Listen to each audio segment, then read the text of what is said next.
Ang bata ni Sir Oliver sa kwata. Kuta. Tapos sabi ko, true. Wait lang, magaling mo lang ako lang. Ay, papansin ko yun. Yung para may kumo. Sabi mo, magaling ka ng ating. Kala ko yung kumo. Tapos napansin ko, ano yung paulat ko, bigla naging thread. Sikit. Para naway na. Gusto ko na magsalita kanina. Gusto nakikita. Hindi ko na pinapanood yun. Napansin ko din. Talaga na lang Tingnan. Para sa kanila, nakapagod sa akin gumagawin ganito. PG. Ano? That's what I'm PG. tendinitis. Meron tendinitis. Taters, tendinitis. Ganyan. Then papilla tendinitis. Bursitis. Bursitis. Dependent. Bursitis.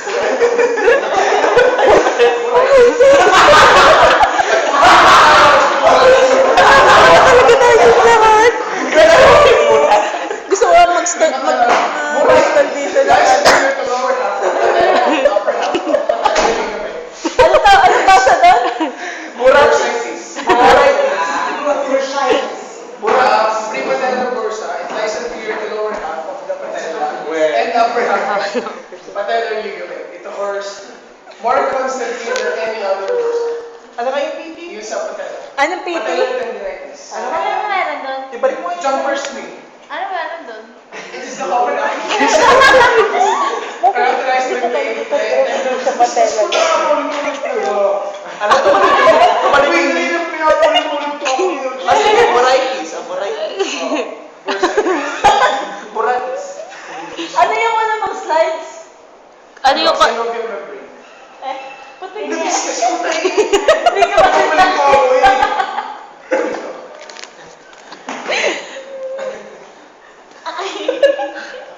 Ay, dito lang. Dito lang. Patellar bursa. Tapos, Yan, yung patellar Madami pa bursa. isang type. It is situated in the lower portion of the patellar ligament and tibia. Itong prepatellar sa patellar. Ayun. Mas sumaba ito. Yan. ano yan? Tapos active flexion extension of the knee are painful and limited. Eh, bakit? Kapag may bursitis. Bakit? Kasi inflamed. Hindi kaya level na level yan. Ganyan na.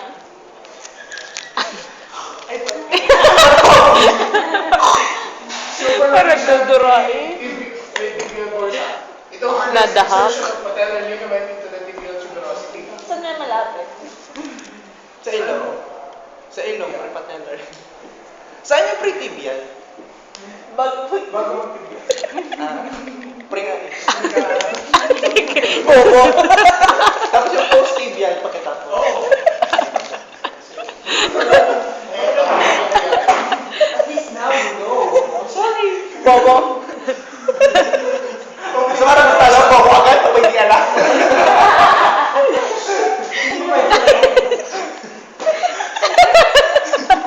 Sorry. Ayan, napag-lead yung bursa are numerous and Sige. Ano ibig sabihin nun? Madami. Yung inconstant. Inconstant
by fluid is the usual topic of medial or Baker's cyst. Ano fluid? Paano yun? Ano yung baker cyst? Baker's cyst? Fighter yun. Cyst! Cyst! Ano ko na? Ano yung bite? Ano yung bite? Oo.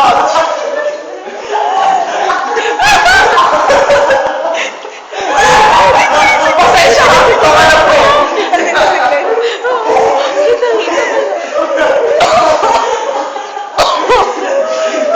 Gino Barrow. Ano yan?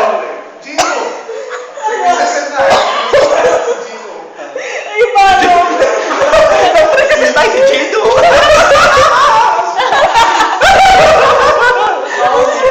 Gino Barrow. Yung mukha yung leg.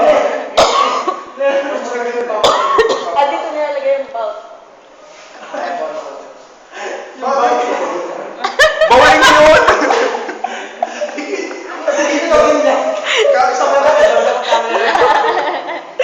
Deforming curvature of the legs occurs among people. In Gino Barrow or bowel leg, bowel leg. Ay, hindi alam pronunciation. The major convexity of the limb is disposed laterally. Tapos, usually bilateral, but occasionally affects only one leg and may even be associated with the opposite deformity. Ano mo na ako?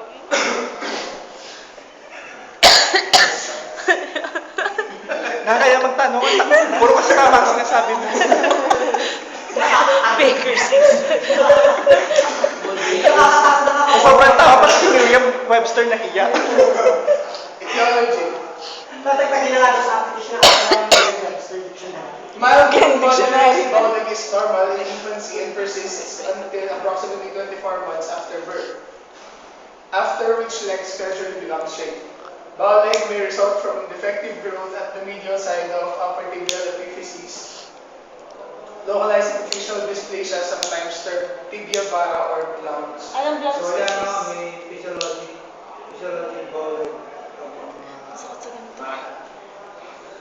Ano yung blank Bowel spaces? sila until 24 months. Nag-iisip. Tapos until tigil sila magiging opposite naman. Anong blank disease? Anong blank disease? Sir, anong blank disease? Sir, ano po yung blank disease? Ito rin, tibia vara. Ano yun? Etiology? Yung blank disease. Tibia vara.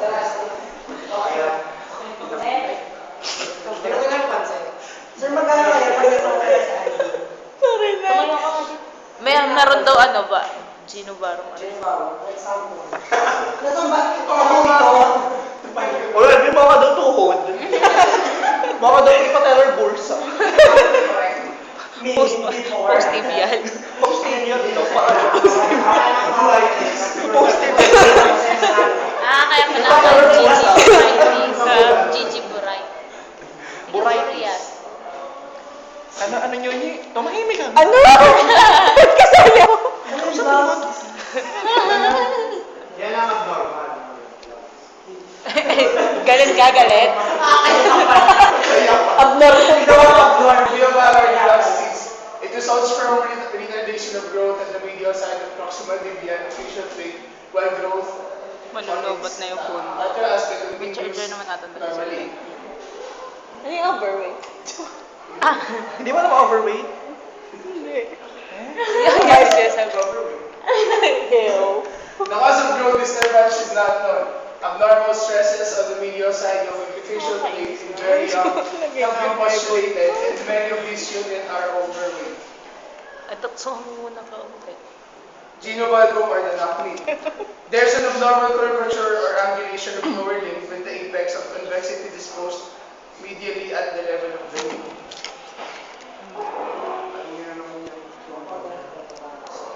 Etiology. The mechanical axis of the lower limb passes near the center of the knee and through femoral head. The anatomic axis of the femur is lateral to this, so there is a normal valgus angulation between femur and tibia of 7 Puro or ka 8 reklamo na degrees. ako. The medial femoral condyle is slightly longer than the lateral, thus maintaining the horizontal plane of knee joint despite the inward obliquity of femur. Inequality of leg length. It may result from disturbance at any level of the lower leg.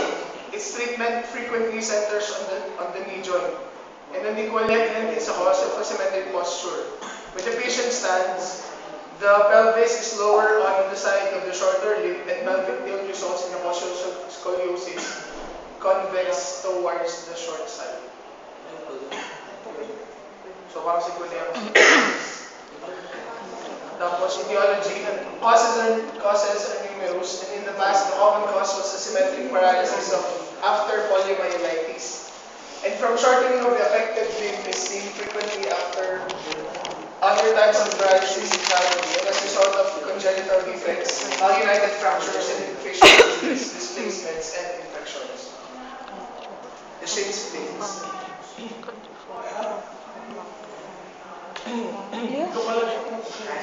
Sinimulan mo sa Meron ka atang hindi na simulan. Hindi mo atang simulan mo sa ano. Saan?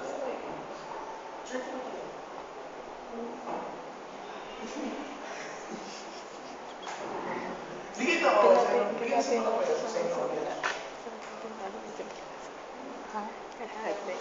Nagsimula. Dikit na yan sino Tapos ka na ga.